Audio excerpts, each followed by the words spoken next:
Today on the table I have the High Point C9 and the Taurus G2C. Now I had these particular two firearms comparing them because there's only currently right now a $59 split between the two. These are literally like the two cheapest firearms on the market today. And you're probably coming across this video or wondering, is that $60 worth it with the Taurus G2C? Especially with everybody bragging about how awesome the reliability is on the High Point. Well, these two firearms, the High Point's taller, longer, drastically heavier. It's going to be hard to show on the camera. Fatter. It's got a lower capacity. It's got a magazine disconnect. What that means is the trigger will not pull with the magazine out. There's no slide release, so you have to take out the magazine and slingshot the slide. The safety, because of where it's located, when you were to grip this firearm and there's no clicking, it just kind of moves around however it feels like it, you could totally accidentally engage the safety just by gripping this. Trigger brake.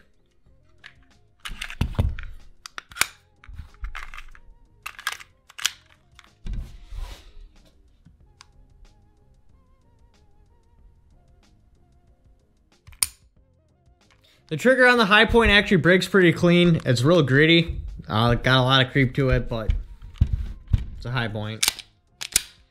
G2C.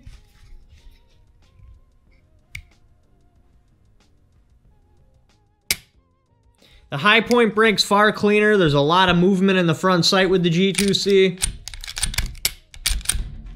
Here's your reset. Right there. And the G2C is also second strike capable. High Point reset.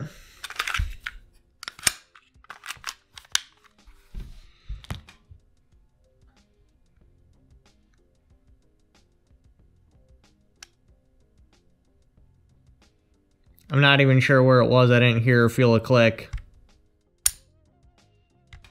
And the High Point is not second strike capable. The High Point, a single shot made with it is almost guaranteed to be more accurate than the G2C. But a string of shots, the G2C probably would show higher accuracy points. So, I mean, you really got to decide what you want with the firearm. The Taurus has an accessory rail, which the High Point does not. The safety's gated in, so, I mean, yeah, you still could accidentally put this one on. But it takes a lot more force, and there's an audible click. Which is also another clue, you know, hey, it may be on safety, it may not be on safety. There's no magazine disconnect. It is also second strike capable.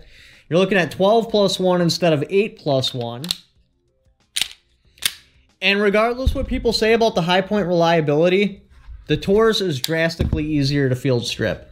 Eject your magazine, pull your levers down, dry fire it, slide comes off. And then the slide just locks back into place. I did that in just a couple of seconds. You, as your average consumer, will have no problems field stripping and cleaning the Taurus G2C. The High Point, you're going to have to bust out some armor tools, some tutorial videos. It's a process. It really is. So more likely, you're going to keep your Taurus G2C cleaner, which is going to give the Taurus G2C better reliability over the High Point. Because guns just, they malfunction when they get dirty.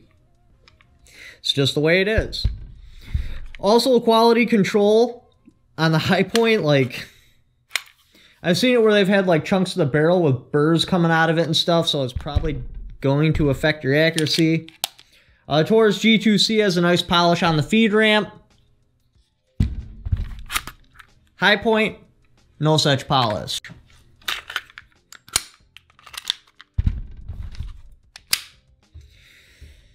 Controls, just using them.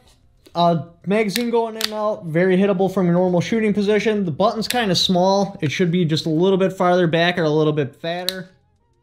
Magazine going in, it's pretty tough, but it is doable. High Point, normal shooting position. I almost kind of feel like the magazine release is just a little bit easier, and the magazine also goes in a little bit easier. The Taurus has a pretty nice texture on the grip, grips your hand really nice. High point, no such texture. Both sights are adjustable. The High point does have colored sights. A lot of people like that. Your Taurus, you're looking at just a 3-dot sight, but the rear sight on both of these, like I said, they are adjustable for windage and elevation. Taurus has a loaded flag.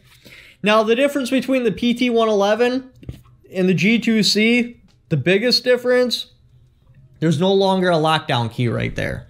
You are definitely going to want to get the G2C if you don't already have one. I mean, PT-111 G2, it works just fine, but you have to be aware that this lockdown key, it doesn't really retent well, so it can start going into the lock position, causing malfunctions. If you get the G2C, that lockdown key does not exist. When you purchase the firearms, the High point, you get your firearm, 8-round magazine, cardboard box, gun lock. Your G2C, also you get a cardboard box, instruction manuals, firearm lock, but you get a second 12-round magazine. So this right here, in order for the High point to have similar capacity, this is what you're going to have on you. Now, as a carry gun, the High point's completely impractical. It's so heavy you're going to wind up throwing your hip out if you were to try to carry that. I mean, you probably could, but I strongly don't recommend it. The G2C is still pretty big for a carry gun, at least for me anyway. This is more like a tack vest gun or a nightstand gun or something like that. And you get the accessory rail, which helps it fill that role a little bit better. But if I had to choose between the High point and the G2C, which one I'm going to carry? Oh, this one all day. Without a doubt. Not to mention, as a carry weapon, without the slide release, and it has the magazine disconnect, I mean, you could be putting yourself into harm's way. Those are features that just are not good not to have. Kind of worded that wrong. Those are features you don't want on a carry gun. You don't want a magazine disconnect because you just don't know. What if you do have to single feed around into the barrel? And if you, like, say you had to single feed around into the barrel on this, all right, your magazine's empty. So you drop your round in. Now you got to eject your magazine, rack the slide forward, then you have to reinsert the magazine to make the firearm fire. And the loading port on this is actually quite small. The G2C, much wider loading port. I'd probably still feed it in the barrel, or at least start to feed it in the barrel, but you could probably get away with just dropping the round right there, releasing the slide. Good to go. Now, I sell a lot of both these firearms just by saying, you know, what's the thing about, man? I mean, my girl has racked up data overages charges that are more expensive than either of these. And they're like, yeah, my girl did that too. Oh, it's such a waste of money. Ring me up. Which basically puts these both into the same class. They're money that's a part of your slush fund. It's not a problem shelling out that kind of cash. So, with all things considered, what would I pick? The High point or the G2C? Personally, because this is so similar in price and it gives you so many more advantages, I really see no reason to buy the High point. And I think the consumer market is the same way. Back when these were like $59, $75, or yeah, I think it was like $79 is what they were going for. Yeah, that put you in a different class. It was almost like a disposable firearm, something you could buy, and if you threw it away, it didn't really matter. Oh, and I almost forgot. About the accessory rail,